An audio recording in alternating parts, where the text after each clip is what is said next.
Welcome back. We are now going to go over the NFC West. We are almost through the recaps of all these teams. So this has been Phillips Rivers' team for a while, but they did draft Andy Dalton because Rivers hasn't been winning.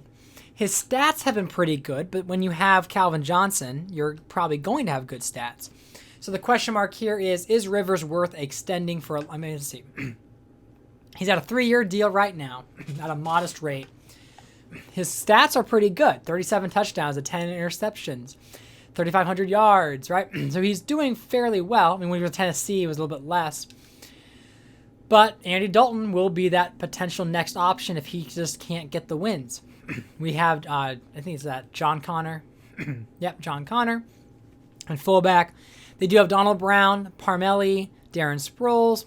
And then they have Calvin Johnson, Santana Moss, Stevie Johnson, Troy Williamson, and then their former quarterback, Brad Smith, going there at wide receiver. Eric Johnson, Ed Dixon. I think Dixon's a rookie this year. Beckham. Then Roger Saffold was when they went to the, NFC Championship game, but they lost. Saffold was their pick in the first round. And actually, I think they had the Patriots' first round pick when they won the Super Bowl. So he was a first round tackle, sat a year. Now he's going to get the start, but as you can see, he's a 63 overall. So it's not because of his overall that he's starting. It's because of where he was picked and the expectation for him. But King Dunlap is probably going to be maybe taken over at some point. Logan Mankins, Nick Mangold, Steve Hutchinson, and then Andre Smith with even Charles Pitts, Chester Pitts. So that's the O-line. They're pretty solid. I think it's one of the better ones other than Saffold. On defense, we've got Marcel Darius, the rookie this year, with Corey Redding and Richard Seymour. I think that's a good group. Redding was good, but he's starting to decline. Richard Sherman was a great pick. So we have Sherman and Darius, two top-notch rookies, joining this Cardinals squad. There is, Tremont Williams. He is their nickel cornerback right now. You see Ahmad Carroll, taller. But Navarro Bowman, Tuck, DOC, being their key linebackers. They do have Butler there as well. McKell and Lynch as their safeties. And we see Carpenter and Polescu. Honestly, the Cardinals have the talent that they could make the playoffs. Really, it's a free-for-all in this AFC or NFC West. But I think there's opportunity for the Cardinals, but they just always find a way to screw it up. But as for the division winner, it was the Rams, which surprised me. So I'm not ruling them out, that they really could be a playoff team again, because they are the ones that have done it. And then Greg Williams, he technically is a good coach in this one. I will bounty gate his butt when it comes time for that. But it's been Jay Cutler really taking the reins here in St. Louis and making them a playoff team. Willis McGahee is still running strong despite being 29 years old. He is still doing it. We also have Toby Gerhart, who was a first-round pick. And I know it's not normal to have a fullback first-round pick, but he is a bruising running back. We got Green Ellis, Brown, and then rookie LaShore. Michael Crabtree, number one option. They do have Torrey Holt somehow. He's like 35, 36. Salas, Laurent Robinson, and Burton. Not the best receiving core other than Crabtree. We have Martellus Bennett, Nelson, and Daniel Graham. Graham definitely has regressed majorly. But there's Barbary, Cooper, Nelson, Winston Justice, and Otah on the O-line. Just a mediocre O-line. Better right side than left side. The best pick they got was Robert Quinn, their first-round selection. He is probably the only real spark plug on this defense. We see there is, I think this is, Terrell Thomas. Somehow he's been progressing fairly well. He's their top guy here in St. Louis. They got Culliver. They do have Jarius Byrd, and they have Johnson at safeties, with Foxworth and Florence also on their DBs. McDonald, Andre Smith, Mosley. They have Odrick and McGee, but I'm not sure if either of them are going to pass up Antonio Smith this year. We see Sean Phillips, Lofton, and I think that's Robert Thomas. So another aging there, but their team is not that great. So that's where, even though they technically made the playoffs last year, maybe I just played well with them. You see Maynard and Longwell. I don't really see them as that big of a threat. They don't really have the talent.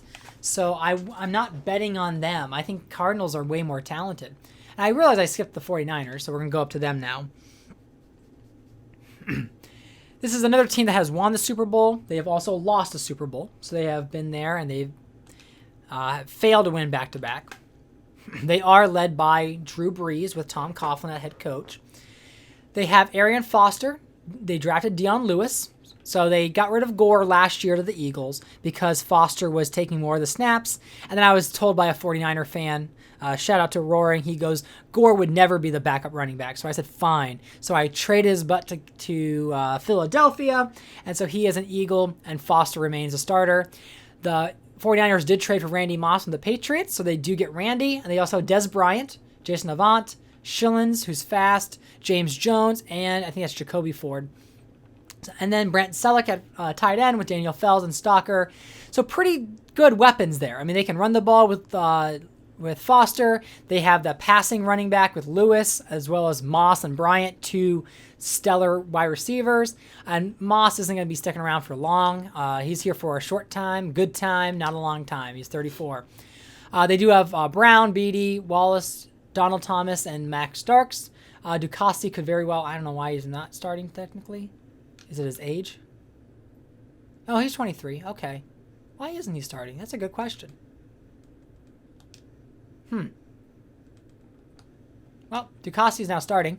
And then on defense, we have Haloti Ngata, Cameron Hayward. They have Cullen Jenkins, and Kentwan Balmer. A lot of high picks here. Brent Grimes, they did draft Amukamura. Even though they got Yabuti, I'm so happy that Yabuti became good. He wasn't supposed to be good, but he's good. And I get to say Ashton Yabuti.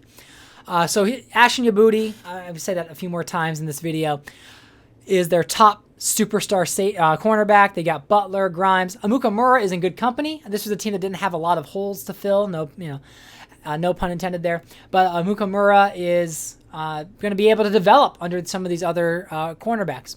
And then, of course, LaRon Landry and Sensabaugh. But they do have Julian Peterson there. Old man. Going to need to replace at some point, but we're here to win now. Brady James and Brooks. And then, of course, special teams, Andy Lee, the classic 49er, and then Nick Novak. They are the ones I probably would favor in this division. I think they're the ones that can get it together the best. Even though they didn't last year. Then we got Greg Schiano's Seattle Seahawks. Once it loads. Now, this is a team that nearly made the playoffs.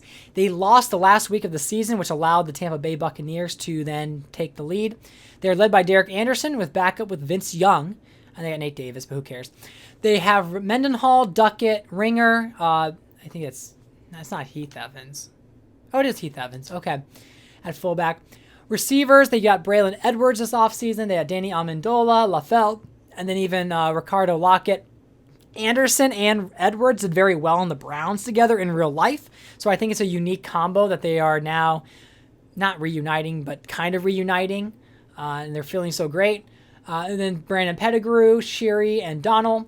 They do have Wade Smith, Lutui, Sattel, Collins, and Ryan Clady. Ryan Clady being their core left tackle. This is a team that did well last year when they shouldn't have. I don't have much expectations for them. But they were a solid defensive team with Mario Williams. Then they had Troy Polamalu. So some really top premier talent. Then you see Alan Branch, Troop, and Mincy, along with even Paul Kruger, who isn't really getting much of a chance other than when we're resting people. Cortland Finnegan, Ross I. Dowling, he was a rookie this year, and Hodge. Scott, and then, of course, we have the linebackers here, Misi, Bishop, and Tino Samoa. Decent defense here. I thought they were going to be better over the years, but I had to start fixing some of the offense a little bit. So, like, Pettigrew was a pick. Mendenhall was a first-round pick. So they just haven't really landed on those picks. But then Jarrett and Graham. So my prediction is the 49ers will be number 1. Seattle number 2. Cardinals number 3. And then we got the Rams number 4. I don't think the Rams are going to do it again. I mean, they're good, but you look at the talent. Got to think the Cardinals will finally get something together. But we shall see. And if not, we're going to see Andy Dalton, the Arizona Cardinal. So thanks for watching the video. Leave a like, leave a comment. Try to help this channel get more attention. Thanks, everybody.